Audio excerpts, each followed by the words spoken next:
About the food, and about the place, and the new curtains. And the people. I called you because I know you brought that material back from overseas. Yes, I do. Yeah. Well, that's good.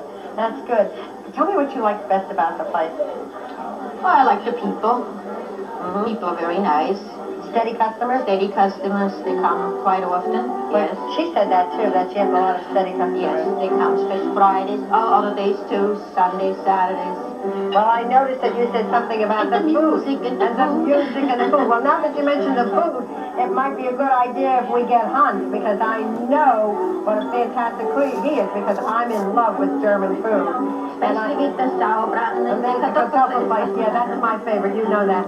But anyway, why don't we get Hans out now, and he can show us some of his food and maybe explain it to him. Sounds great. The viewers here. How about that, folks? We'll get Hans, and we'll talk about the food, and we'll show some of the food from Hans Weiss, who is a master chef. Okay. Thank you, Trudy, for joining me. Well, now we've heard so much about the food, and we've heard about the great chef Hans that prepares the food here at the Triangle Hofbrau, that we brought Hans out, and Hans is going to tell us about the food. Hans, first I want to ask you something. When they talk about German chefs, they always mention your name. How long have you been around the area? In this area, well, since I came out of the service in 1962, I was in Long Island for about a year and a half, 2 years, and then I came to Bergen County. Oh, and you've been at the Triangle Hofbrau how long? At the Triangle Hofbrau, it's 5 years now. Well, they talk about Angie in the front, and they talk about Hans in the back. So, Hans, perhaps you can tell me something about this German food, and I also noticed that you have Italian food and seafood and very fancy potatoes. So you do fancy work, and you also you cook a continental style food also besides the German. Yes, because many people think in a German restaurant that's all you get, but it's not so. It can't be done anymore. The variety is... You need it, right?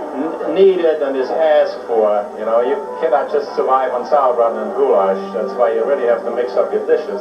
Well, I can see that you mix them up here pretty well, but I'll tell you what, there's going to be a lot of people out there viewing that don't know what these dishes are. So let's start here with this dish, and we can go around and you can explain to the viewers. Well, as we start here, this is a spätzle. That's a homemade type noodle, which is all handmade. Oh, I love it. And it's made almost, I would say every day, practically. You make it every day? And it's also heated up to water, so this way it's always nice and crisp and fresh. Okay. It's sauteed in a little bit of butter. Is that a German dish, or was that Swiss? It is a German dish, German Swiss, more from that area, from the southern part of Germany. They also have spätzle with spinach and spätzle with liver, but you know, we stick with the plain because not everybody goes for all the different types. The mixed types.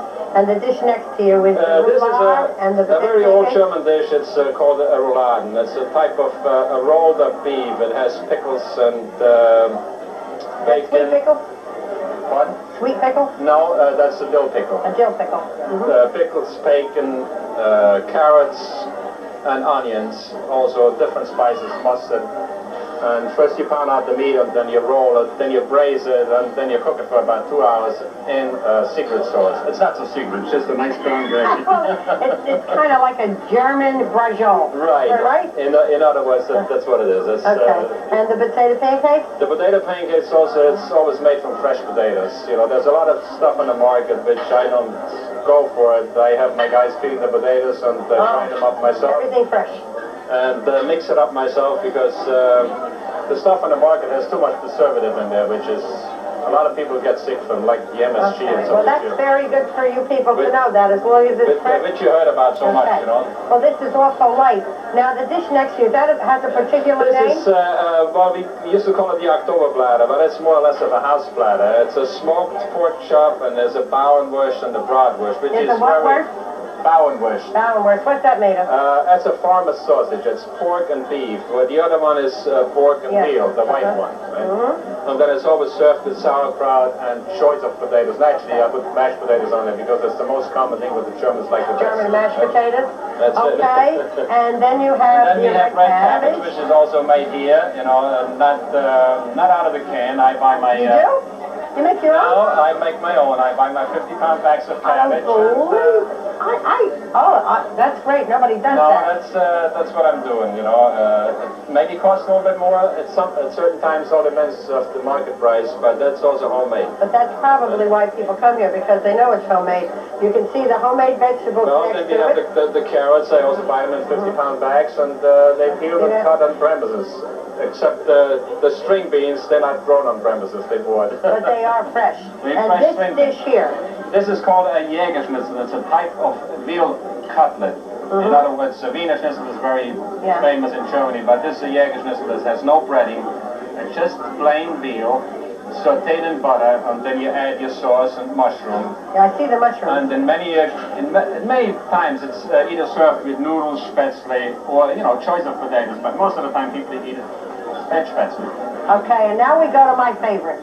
My favorite, and Well, the reason I love the sauerbraten, and there's no place that makes potato dumplings, kartoffel place, so you tell me about Which is an old famous dish, sauerbraten. I love it. And which is also a very, very big seller here. I have to say, like for instance on Easter, out of 500 customers, we had 100 eaten sauerbraten. 100 eaten sauerbraten? So that it tells you, besides the other stuff, you know, that tells you that it's a very, and yet it is, that's an old art. The most important thing is the piece of meat what you use.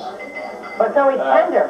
Well, people have the idea you can take a tough piece of meat and make it tender by putting it in vinegar, but it's not so. It doesn't work. It doesn't work. It has to be tender and good to begin It has to be a good cut of meat, right? And most of the time it's from the bottom round part. Okay. And it also has to be marinated long enough and spiced to a certain thing. Some people say, well, yours is not spicy enough, but you go more or less by the average of the customer. Yeah. If out of 50 and 2 of them say, well, I would like to have mine more spicy, but, you know, that's Did you hard go to by do the majority? sometimes. I can go Sure. by the majority if you say, well, Well, they can always he has have a good pepper. sauerbraten, he likes it, so fine, you know.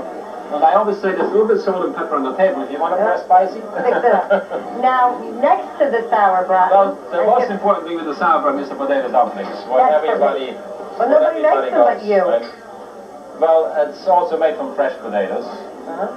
Which is a job, it's work, you know. I always say that the German cooking is one of the longest hours involved, you know, just to make a sauerbraten. You got to start at 8 o'clock in the morning to have it ready for lunch. You do. How many hours do you put in here? Well, I'd rather don't mention it. You don't want to mention it? Okay, now next to the Next to sauerbraten this, there was our is the special Italian of the night, which was It's a our veal Italian dish. parmesan, which is a veal cutlet Yes? with the sauce, which is also my idea, except the only thing I buy is the spaghetti. I don't make them myself. You don't make the No. spaghetti, well, you can buy it, but you do pound the veal, I bet you. Oh, And yes. I bet you cut the veal, too. That's what, like I said, I choose my own veal the way what I think is the best for it, and that's. Well, you make it very sometimes colorful. yet sometimes you have problems that people say it's kind of chewy, it's kind of tough, which does happen, you know, because I'm really not tasting every piece of meat when I cut. Well, you better not, otherwise you'd be fat and not thin like you are. And also our famous salmon. on Friday night is baked salmon. But I love the way you did the Sounds very, potatoes. very well. Is that potatoes? That's potatoes. I love the way you did that. They look so beautiful, the dish. That's made with a pastry tube. You squirt it on there and makes it look very nice. Salmon is very popular today, isn't it? It is a very healthy fish. Very healthy. Salmon, and we also sell a lot of broiled sole and scrads. We also have scampi's on tonight, but you know, there's not enough room on the table to No, store we've it. done a lot. We've done a lot with the major dishes. Now, give me a quick rundown, Well, of the what we should appetizers. have done first is started with the appetizers. No, because we can eat all this food, then we go to the appetizers. This, for instance, is head cheese, which is also made here. Now, Now I know what I happened. really don't know why it's called head cheese. In Germany, we have 3 different names for it, but here in this country, it's known as head cheese, which is mostly pork. And you cooked it up, the legs of the pork. Is it spicy? Not really. It has a little bit of a vinegar taste to it and should not be spicy. The spice should be in the sauce, which is sort of a vinaigrette sauce. Looks like a little bit like a Vinegar and oil, pachar. right? Looks like a little bit like a pachar. Well, It's a good gelatin.